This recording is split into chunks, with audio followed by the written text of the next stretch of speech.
औज़ुबिल्लाहिमिनश्शैतानिर्रजीम बिस्मिल्लाहिर्रहमानिर्रहीम। Dear students, अस्सलाम वालेकुम वरहमतुल्लाहि वबरकातुहू। आज जो हमने टॉपिक लिया है, आपकी जो पॉलिटिकल साइंस बुक है उसमें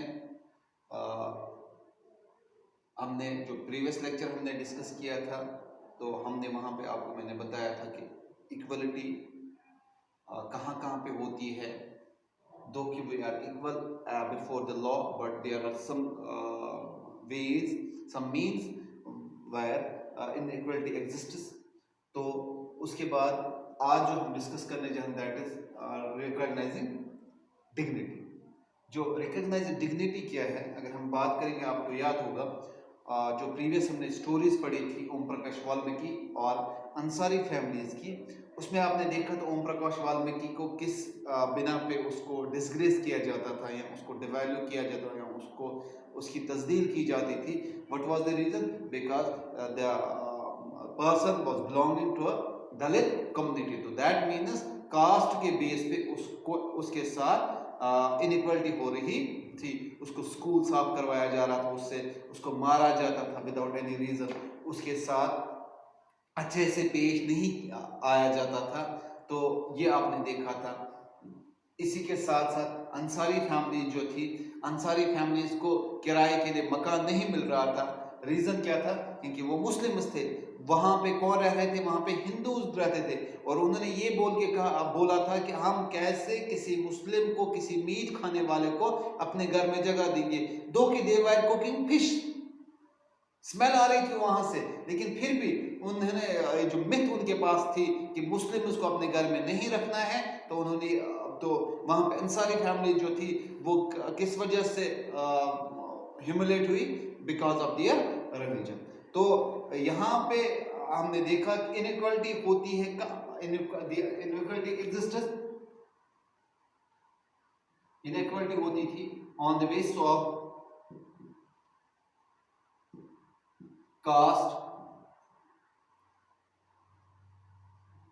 religion, rich or poor, rich or poor, male female, region के हिसाब से यहाँ पे होता है। कोई एक रीजन का होता है, कोई दूसरे रीजन का, कम्युनिटी के हिसाब से यहाँ पे इनइक्वालिटी होती है। तो अगर हम बात करेंगे this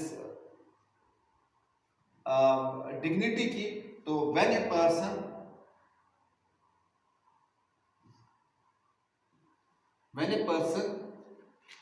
are treated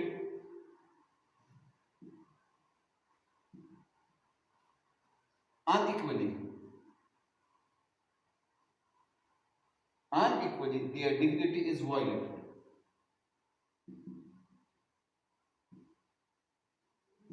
Their dignity is violated. जब कोई इंसान को अनइक्वली ट्रीट किया जाता है, उसके साथ इज्जत से पेश नहीं आया जाता है, उसको वो हक नहीं दिया जाता है जो उसको कॉन्स्टिट्यूशन ने दिया है, तो दैट मीन्स जो उसकी जो डिग्निटी है वो वायलेट हो जाती है। आई होप कि आपको ये दैट मीन्स कि जब यहाँ पे वायलेट होगी, दैट मीन्स रिकॉग्नाइज कैसे होगी कि उसको प्रॉपर इज्जत मिलनी चाहिए, उसको प्रॉपर रिस्पेक्ट मिलनी चाहिए, तब जाके वो उसकी जो डिग्निटी वो रिकॉग्नाइज हो जाती है। डिग्निटी मीन्स जो उसकी जो इज्जत है वो बरकरार होनी चाहिए, बरकरार रहनी चाहिए, उस पर कोई आंच और उस पर कोई असर न आना चाहिए। तो उसके बाद क्या किया है इंडियन जो डेमोक्रेसी है उसमें हम देखें equality in Indian democracy, equality in Indian democracy, Indian democracy. तो इंडिया का जो कॉन्स्टिट्यूशन है वहां पे प्रोविजंस है, the Indian constitution recognise every person as equal. The Indian constitution, the Indian constitution recognise every person as equal,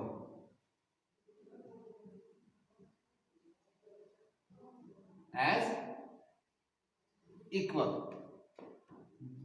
जो Indian constitution वहां पे हर एक इंसान इक्वल होता है। तो यहां पे दिस मीन्स कि एवरी इंडिविजुअल इन ऑल, तो कंट्री, मतलब कि यहां तो दैट मीन्स कि हर एक इंसान, मेल फीमेल, मेल और फीमेल,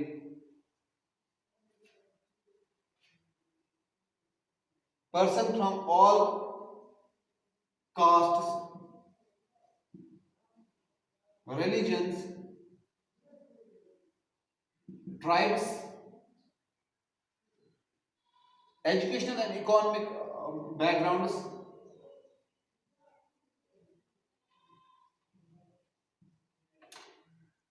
economical backgrounds, जितने भी है और रिकॉग्नाइज इक्वल, वो सब बराबर है। कहां पे? Constitution of India, according to constitution India, कि सब इंसान बराबर है, चाहे वो मर्द हो चाहे वो औरत हो, उनकी कास्ट क्या है, उनका रिलीजन क्या है, उनका ट्राइब कौन सा है, that doesn't matter, what matters that all person are equal, सब इंसान बराबर है। दूसरा, कॉन्स्टिट्यूशन में क्या प्रोविजन है? प्रोविजन क्या रखा है? Every person is equal before law. Provision of constitution अगर हम देखेंगे,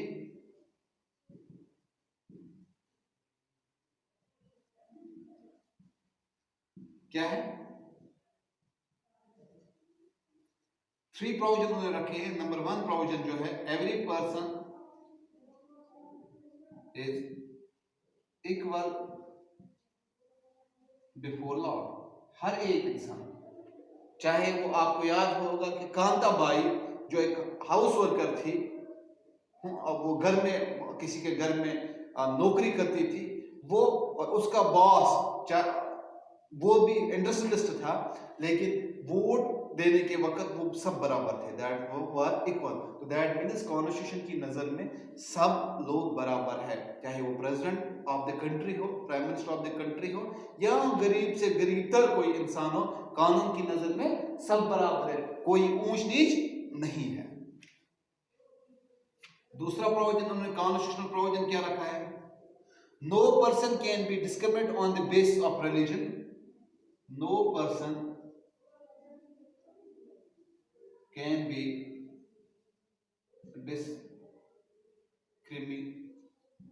discriminated on the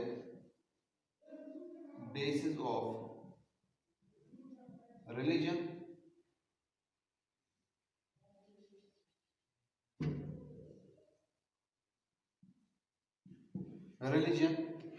caste, place of birth, male और फीमेल, इसी तरह। तो प्रोविजन, कॉन्स्टिट्यूशनल प्रोविजन है कि कोई भी इंसान किसी दूसरे इंसान को डिस्क्रिमिनेट नहीं कर सकता है रिलीजन के बेस पे, कास्ट के बेस पे, प्लेस ऑफ बर्थ, जहां पे वो पैदा हुआ, कोई कश्मीरी है तो कोई मराठी है, कोई पंजाबी है तो कोई गुजराती है, एक दूसरे को वो बिल्कुल डिस्क्रिमिनेट नहीं कर सकते। All people are equal before law, वहां पे कोई डिस्क्रिमिनेशन नहीं होगी। और तीसरा प्रोविजन क्या है कॉन्स्टिट्यूशन में? एवरी पर्सन हैज एक्सेस,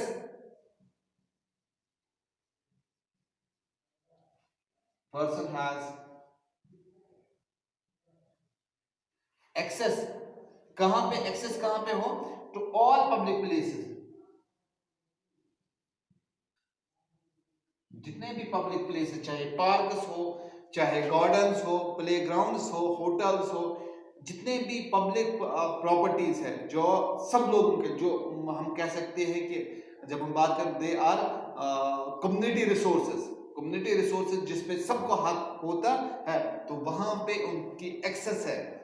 कहीं पे कोई भी किसी ग्राउंड, जो ग्राउंड होगा, सबको उस ग्राउंड में हक खेलने का है। कोई पब्लिक पार्क है, सबको वहां पे हक है जाने का, किसी बंदे को नहीं रोका जाएगा ऑन एनी बेस, किसी बेस के लिए कि आप वहां के रहने वाले हो या आप मुसलमान हो, ये हिंदू है, आप नहीं जा सकते हो, तो इन बेसिस पे ये डिस्क्रिमिनेशन नहीं होगी।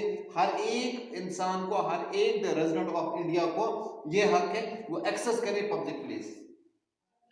और ये जो प्रोविजंस है, कॉन्स्टिट्यूशन के प्रोविजंस है, तो गवर्नमेंट जो चाहता है कि हर एक इंसान गारंटी हो, उसकी गारंटी हो, they are treated equal. Government चाहती है कि कॉन्स्टिट्यूशन के हिसाब से हर एक इंसान इक्वल होना चाहिए। और इसके लिए क्या करते हैं वो, तो थ्रो इसके लिए वो क्या करते हैं, अब इन स्कीम्स को इनको करना है ना इम्प्लीमेंट, तो थ्रू लॉज कानून बनाए। अगर कोई किसी इंसान को डिस्क्रिमिनेट करे, कोई किसी पे जुल्म करे, एक्सेस पब्लिक पार्क्स में ना करने दे, तो उस वक्त उसके खिलाफ सजा मिल सकती है, उसको सजा मिल सकती है। और स्कीम्स आपने देखा होगा, मिड डे मील स्कीम है, 2001 में स्टार्ट हुई, तमिलनाडु में स्टार्ट हुई थी। तो वहां पे आप देखते हैं कि मिड डे मील आपके स्कूल में भी चल रही है। आप देखते हैं कि यहाँ पे हर एक बच्चे, चाहे वो अमीर हो गरीब हो, सबको एक जैसा खाना खाना पड़ता है, एक ही प्लेट में खाना पड़ता है, एक ही जगह पे खाना पड़ता है। तो दैट मीन्स यहाँ पे इक्वलिटी है, यहाँ पे इक्वलिटी है। तो इसी तरह और कोई जो नेशनल वाइड स्कीम्स होती हैं, मैं आपको बताऊं, यहाँ पे गोल्डन कार्ड आजकल चल रहा है, गोल्डन कार्ड नेशनल स्कीम बन गई है, तो आयुष्मान भारत। तो वहां पे हिंदू मुस्लिम अमीर गरीब वो कहाँ का रहने वाला है, सबको मिल रहा है, ये स्कीम है। चाहे इसी तरह IAY स्कीम है, गरीब लोगों के लिए है, चाहे वो हिंदू गरीब हो, चाहे वो मुसलमान गरीब हो, वो चाहे वो अंडमान निकोबार में क्यों ना रहता हो, कश्मीर के करना के हिस्से में क्यों ना रहता हो, ये बराबर उसको हक मिलता है, उसको IAY स्कीम मिलती। तो दैट मीन्स ये लॉज और दूसरे क्या है, स्कीम्स की वजह से ये इक्वलिटी इनको मिलती है। तो आई होप कि आपको ये क्लियर हुआ होगा, ये जो मैंने आपको पढ़ाया, रिकॉग्नाइजिंग डिग्निटी और इक्वलिटी इन इंडियन डेमोक्रेसी। तो अगर कहीं पे भी कोई भी शक हो तो कमेंट सेक्शन में आप मुझे बता सकते, I will clear it to you. Okay, thank you.